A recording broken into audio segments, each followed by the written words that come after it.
उसने पौधे में पानी दे दिया। ऐसा करते ही अचानक पौधे से $100 का नोट निकला। पॉल ने उसे निकाल कर देखा तो उसे अपनी आंखों पर यकीन ही नहीं हुआ। तब जाकर उसे एहसास हुआ कि ये कोई आम पौधा नहीं बल्कि एक असली मनी प्लांट है। तभी अचानक उसका परिवार भी वहाँ आ गया, लेकिन उन्हें इस पौधे के बारे में बताने की बजाय उसने बात बदल कर उन्हें वापस भेज दिया। वो नहीं चाहता था कि उसके परिवार को इस मनी प्लांट की भनक भी लगे। अगले दिन जब पॉल काम से घर लौटा तो वो तुरंत स्टोर में ये देखने पहुंचा कि पौधे ने और पैसे दिए या नहीं। पौधे को देखते ही उसकी आंखें खुली की खुली रह गई। उसके जादुई पत्तों से हजारों डॉलर झड़ रहे थे और इसी तरह पॉल ने वहाँ से पैसे निकालना शुरू कर दिया। उधर उसके परिवार वाले इस बात से बिल्कुल अनजान थे। फिर एक दिन टिम नाम का एक बूढ़ा आदमी उसके घर आया। वो खुद को उसके चाचा का दोस्त बता रहा था। उसने पॉल से अपनी एनजीओ के लिए थोड़ा दान मांगा और पॉल भी काफी अच्छे मूड में था, इसलिए उसने टिम को $1000 का चेक दे दिया। ये देखकर उसके परिवार वालों को तो अपनी आंखों पर यकीन ही नहीं हुआ। टिम के जाने के बाद उन्होंने पॉल से पूछा कि आखिर उसके पास इतने पैसे आए कहाँ से, लेकिन सब कुछ सच बताने के बजाय उसने फिर से झूठ कह दिया कि आजकल तो मैं प्रॉपर्टी बेच रहा हूँ, खरीदारों की तो लाइन लगी पड़ी है। इसी तरह कुछ ही दिनों में पॉल पैसे तोड़कर अमीर हो गया। उसने डिजाइनर कपड़े पहनने शुरू कर दिए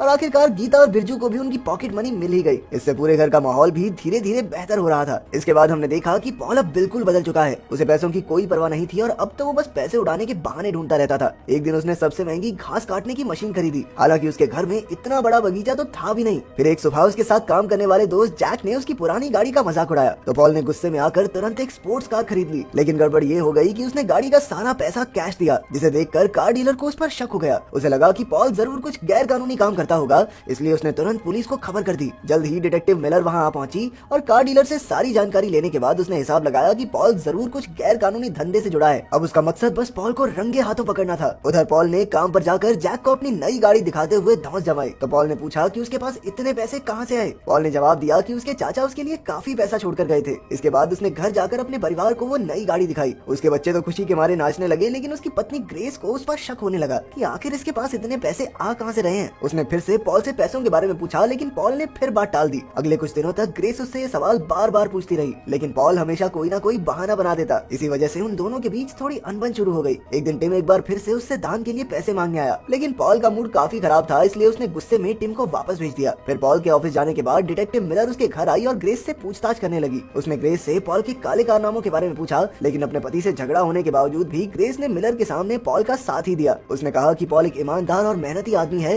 जिसने जिंदगी में कभी कोई गैर कानूनी काम नहीं किया। डिटेक्टिव मिलर समझ गई कि उसे पॉल के परिवार से कोई मदद नहीं मिलने वाली, इसलिए अब उसने मामला अपने हाथ में लेने का फैसला किया। फिर उसने पॉल के बारे में काफी छानबीन की तो उसे पता चला कि पॉल ने पिछले महीने एक भी सेल नहीं की। ये सुनकर मिलर का विश्वास और पक्का हो गया कि पॉल जरूर कोई गलत काम करता है। उधर पॉल भी अपनी पत्नी के बार बार सवाल पूछने की वजह से परेशान रहने लगा था। ग्रेस ये जानना चाहती थी कि आखिर उसके पति के पास पैसे कहां से आ रहे हैं। इस बात पर पॉल की चुप्पी ने ग्रेस को भी उसकी ईमानदारी पर शक करने के लिए मजबूर कर दिया था। और तो और अब पौधे ने भी पैसे देना बंद कर दिया, जिससे पॉल काफी परेशान हो गया। उसे लगा कि जरूर पौधे को किसी ने नजर लगा दी। उसने उन सभी लोगों को पैसे दिए जिनसे उसने बुरा बर्ताव किया था। वो टिम के ऑफिस गया और उसे भी काफी पैसे दान में दिए। वो दान पुण्य सिर्फ इसलिए कर रहा था ताकि भगवान की कृपा बरसे और पौधा फिर से और पैसे देने लगे। उसे देखकर टिम ने कहा कि पॉल को अपने पैसे उन लोगों में बांटने चाहिए जिन्हें पैसों की सच में जरूरत है। इससे पॉल को अंदरूनी खुशी महसूस होगी। पॉल को भी ये बात सही लगी और फिर वो कुछ और पैसे टिम की टेबल पर रखकर वहाँ से चला गया। लेकिन कुछ ही मिनटों बाद डिटेक्टिव मिलर वहाँ आ गई और उसने टिम की टेबल पर पड़े लाखों डॉलर्स देख लिए। उसे लगा कि टिम भी पॉल का ही साथी है और दोनों मिलकर ड्रग्स बेचने का काम करते हैं। उधर रात को पॉल ने स्टोर रूम में जाकर पौधे को जगाने की लाख कोशिशें की। यहाँ तक कि वो तो पौधे को बाइबल पढ़कर सुनाने लगा ताकि भगवान उसकी मदद करे, लेकिन ऐसा कुछ नहीं हुआ। फिर अगली सुबह जब पॉल ने कॉफी खरीदी तो उसे गरीब आदमी दिखाई दिया और क्योंकि पॉल अपने पौधे को जगाने के लिए दान पुण्य कर रहा था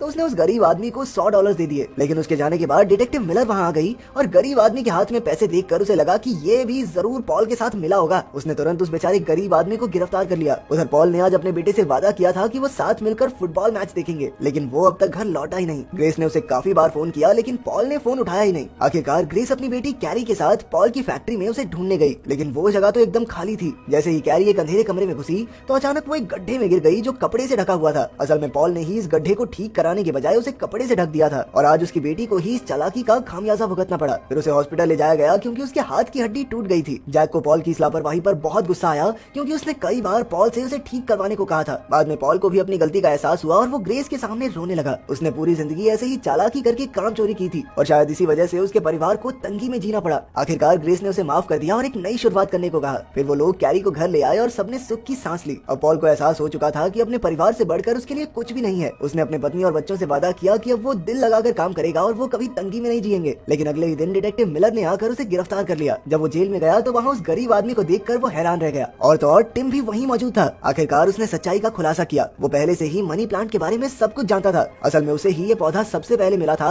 लेकिन जब पॉल का चाचा बुरे दिनों से जूझ रहा था तो टिम ने उसकी मदद करने के लिए उसे पौधा दिया। लेकिन हालात बद से बदतर हो गए क्योंकि ज्यादा पैसा आने की वजह से वो और लालची हो गया। आखिरकार उसने टिम की सलाह मानी और खुद को सुधारने का फैसला किया। वो अपने पैसों से जरूरतमंदों की मदद करने लगा, जिससे उसे काफी अंदरूनी खुशी मिलने लगी। ये कहानी बताने के बाद टिम ने पॉल से भी ऐसा ही करने को कहा। कुछ देर बाद अचानक उन तीनों को भी मिलर ने जेल से रिहा कर दिया। पता चला कि जैक ने पुलिस वालों को कहा कि उसने और पॉल ने मिलकर न्यूयॉर्क में अरबों की जमीन बेची है, जिससे आए कमीशन से वो दोनों अब काफी अमीर हो चुके हैं। असल में ये डील सिर्फ जैक ने की थी, लेकिन पॉल को बचाने की खातिर उसने पुलिस से झूठ कह दिया। आखिरकार पॉल के खिलाफ कोई सबूत न होने की वजह से मिलर को उसे रिहा करना पड़ा। फिर कुछ दिन बाद टिम की ऑर्गेनाइजेशन ने एक पार्टी रखी जहाँ पॉल का परिवार भी आया था। असल में अनाथ बच्चों का घर था और टिम इन्हीं के लिए दान इकट्ठा कर रहा था। इसके लिए पॉल को स्टेज पर बुलाया गया और उसने अपनी सारी गलतियां बताते हुए सबसे माफी मांगी। फिर उसने कहा कि वो अपनी स्पोर्ट्स कार बेच रहा है, जिसके पैसे इन बच्चों के भविष्य के लिए इस्तेमाल होंगे। ये सुनकर सब बेहद खुश हुए और जैक ने उसे गले लगा लिया। कुछ दिन बाद पॉल अपने परिवार को छुट्टियों में घुमाने ले गया। चाहे अब उसके पास उतने पैसे नहीं थे, लेकिन वो खुश बहुत था। फिर उसने टिम से हाथ मिलाकर उसे मनी प्लांट लौटा दिया, क्योंकि अब उसे जिंदगी की असल कीमत समझ में